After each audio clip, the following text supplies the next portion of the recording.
Now we're coming to finishing up this project. One of the things you're going to want to do is use your white eraser to erase any pencil marks or smudges you might have. First though, when using the white eraser, erase off to the side to clean off the head of your eraser.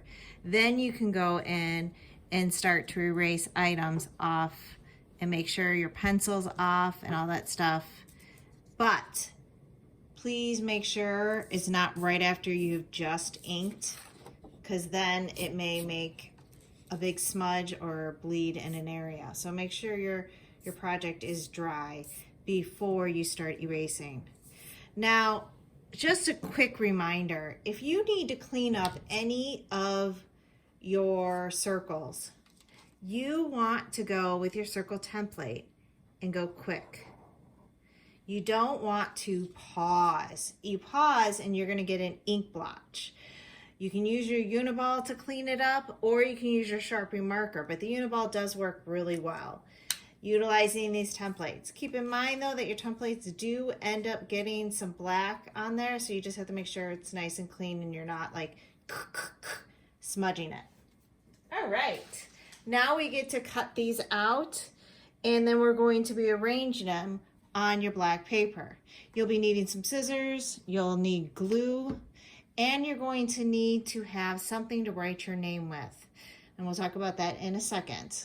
Now I'm going to neatly cut these out. Make sure it's all still keeping a square with those right 90-degree angles, still doing 4" by 4". All right.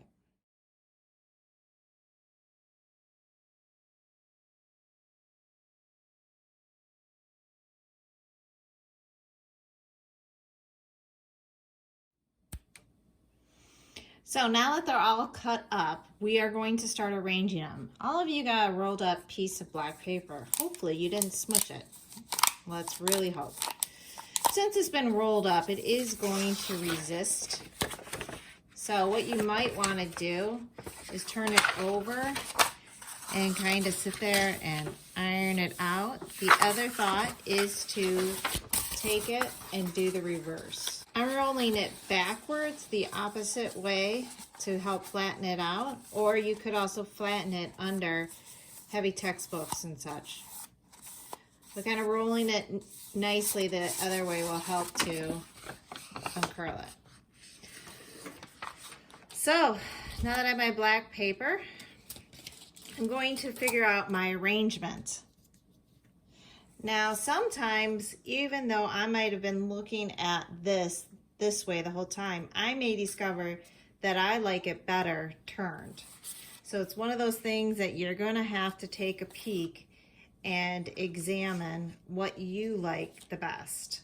As you're laying it out, start thinking about how to balance things out.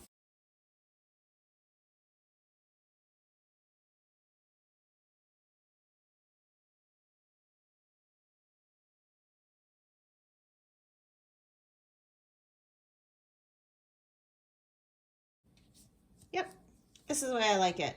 It might even help to ask somebody else in your house to see what they think is the best way to do it. Just for an extra opinion, that's called a focus group. When lining these up, make sure you have measured your sides, and you can sit there and use your ruler to figure it out, you know, about a 1/2 inch. Make sure over here you'll have a 1/2 inch also. So that means that these will be spaced out accordingly. To actually glue this is my suggestion. Got my glue bottles of Elmer's. Don't use a lot of glue. I don't want this seeping out onto the construction paper. So I know this seems like, oh, I don't want to do that, but it works the best. I put the glue there, and then I'm going to take my finger and rub it in. Now, this finger has glue on it. I'm going to be careful not to touch this glue to any of my inking spots. But now it's already got all the glue all the way around it, going 1/2 inch, keeping it parallel to my base. Once I have it down, I'm not using my glued finger. My hands are clean. scoot all the way around. Some people like to take a clean piece of paper, my lovely dovey pink, and smash it down like this too. That way they're not going to smudge anything. And then I'm going to go and do the rest of mine. Now that everything is glued down and spaced apart, I tried my best not to spread any of the glue any which way. I also made sure all my squares were 4 inches.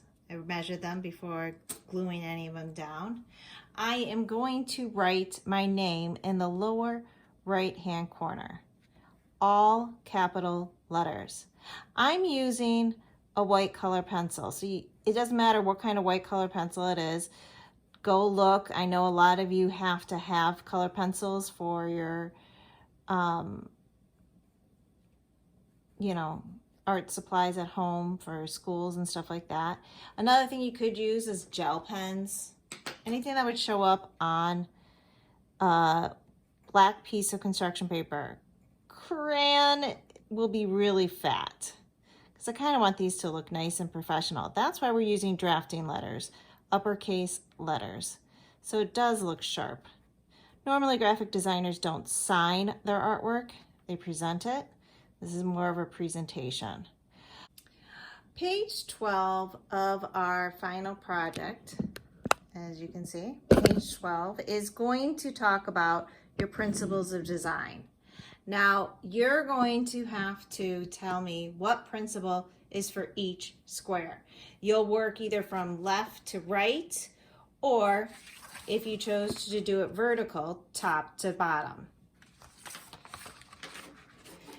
Each square should have a different principle. All right, so now what we're going to do is label each one of these with the principles of design.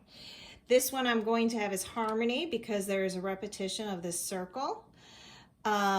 This one is going to be variety because of the different shapes and sizes. This one is going to be economy because of the simplicity of it. It could also be emphasis because our eyes go right to the moon. And this one is movement, where my eyes follow along the white path all the way around, starting down here and moving up here. When explaining these, I don't want you to just repeat the definition. I want you to tell what it is. Explaining harmony here, I'd say, and you have to do this with 2 sentences, say, this is harmony because I have circles repeating progressively into the middle of the canvas. With this repetition, it creates a sense of togetherness. That is what I'm looking for with these. Do not just repeat. And you also have to realize it's a huge chunk of your grade. After you've done this, make sure you upload a good picture to your slide number 13, and then I will be grading them. That is it.